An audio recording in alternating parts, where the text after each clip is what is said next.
नमस्कार। Saraswati agree classes में आपका एक बार फिर से स्वागत है। आज अपन पाँचवा अध्याय पढ़ेंगे इकोलॉजी के अंतर्गत जैव भू रासायनिक चक्र। इसे बायो जियो केमिकल साइकिल भी कहते हैं। सर्वप्रथम अपन देख लेते हैं इसकी परिभाषा।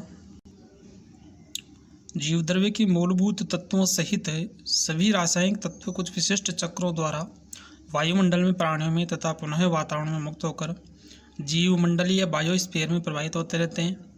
इन्हीं चक्रों को जैव रासायनिक या जो जैव भू रासायनिक चक्र कहते हैं।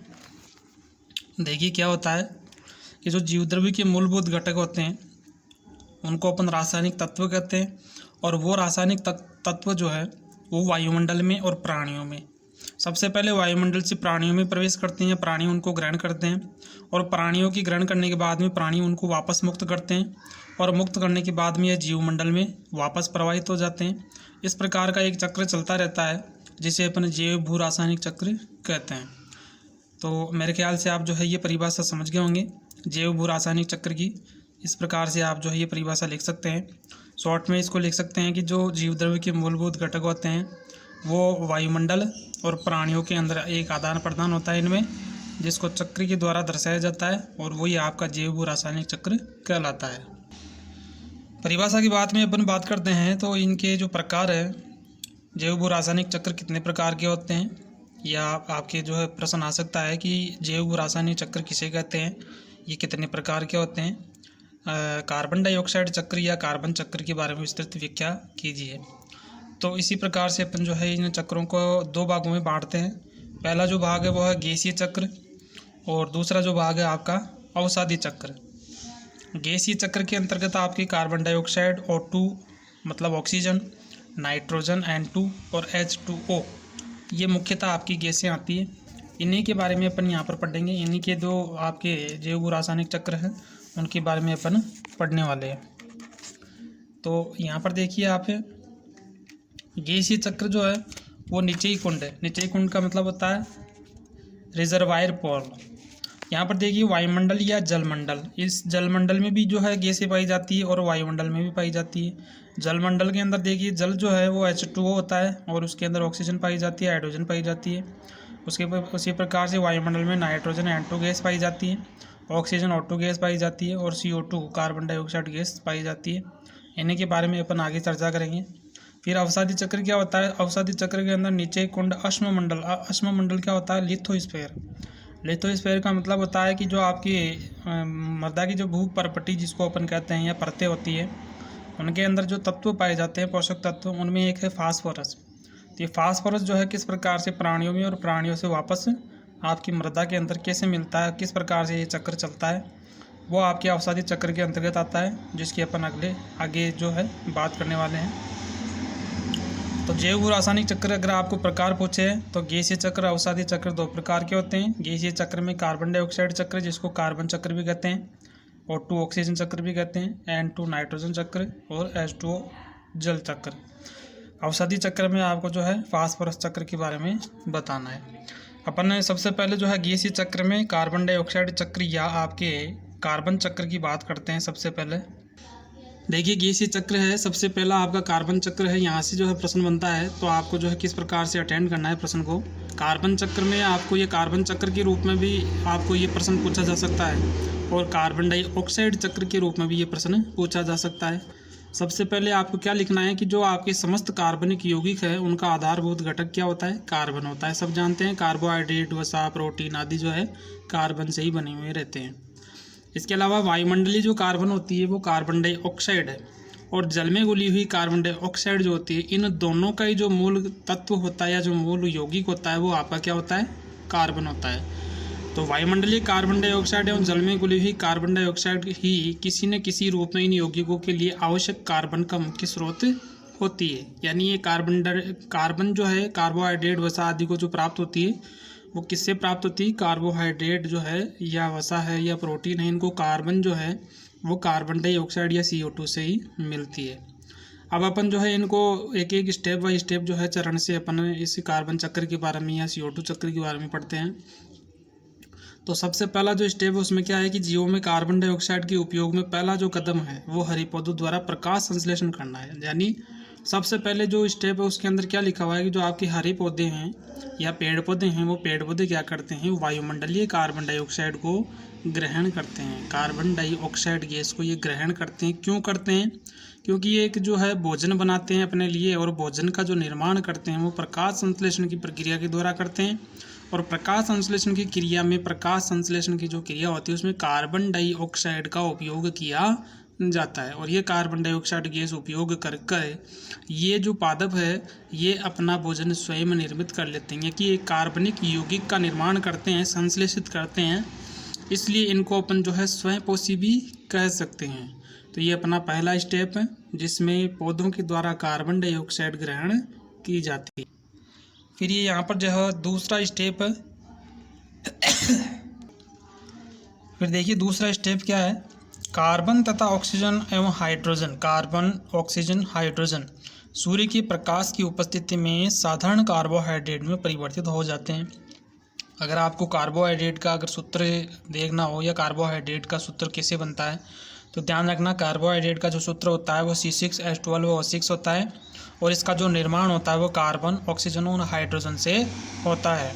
ये वापस पौधों द्वारा वसा एवं पॉलीसेकेराइड में संश्लेषित किए जाते हैं। यानी सूर्य की प्रकाश की उपस्थिति में पौधे क्या करते हैं, जो कार्बन, ऑक्सीजन, हाइड्रोजन होती है उसका निर्माण जो है, उसका उपयोग जो है वो कार्बोहाइड्रेट के निर्माण में कर लेते हैं।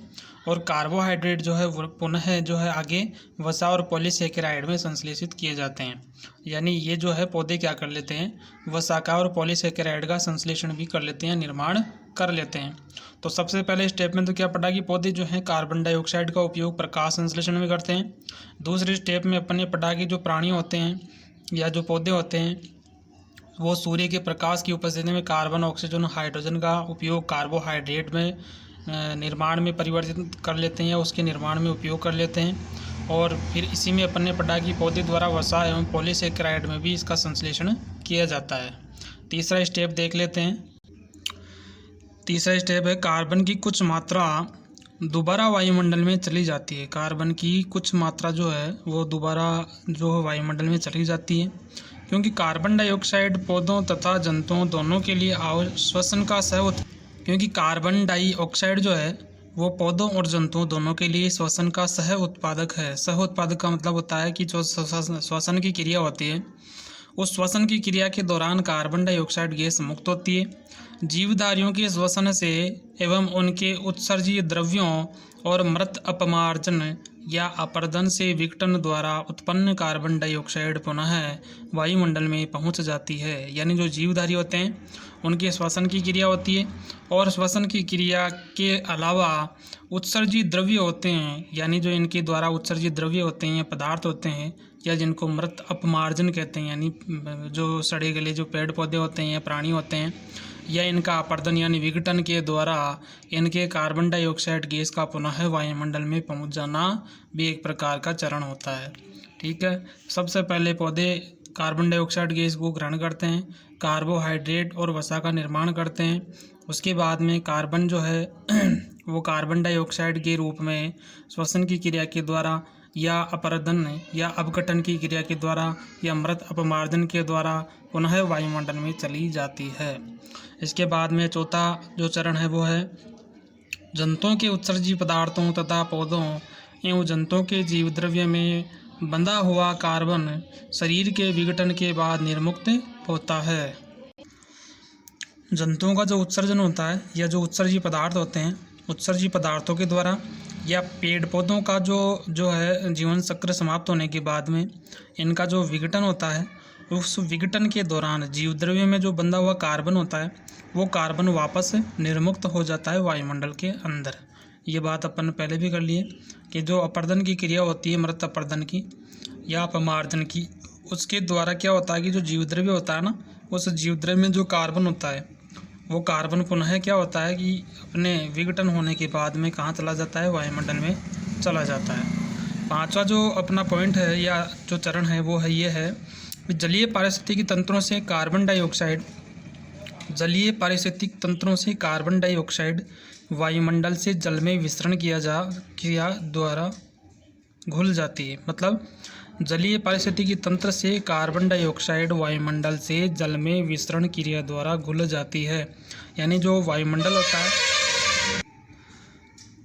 वायुमंडल में जल में विसरण की क्रिया के द्वारा क्या होता है कि जो अपने जल के अंदर कार्बन डाइऑक्साइड होती है वो विसरण की क्रिया के द्वारा वायुमंडल में चली जाती है या वायुमंडल में घुल जाती है। समस्त क्रिया उत्क्रमणीय है। उत्क्रमणीय का मतलब एक बार ही होती है, दोबारा नहीं होती। अतः वायुमंडल एवं जल, उत्क्रमणीय का मतलब होता है कि जल से वायुमंडल में चली जाती है CO2, और वायुमंडल से अगर कमी हो जाती है जल में तो वापस जो है जल में भी ये प्रवेश करती है विसरण द्वारा।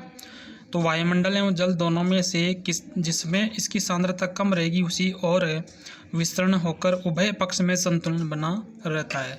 यानी एक बार वायुमंडल से जलमंडल में चला जाता है और एक बार जलमंडल से वायुमंडल की तरफ जो है ये कार्बन डाइऑक्साइड विसरण की क्रिया द्वारा जाती है, और ये इस प्रकार का एक चक्र चलता है। इस चक्र को देखिए, जो जलमंडल और जो आपका वायुमंडल होता है उसमें किस प्रकार से CO2 जो है आती जाती है।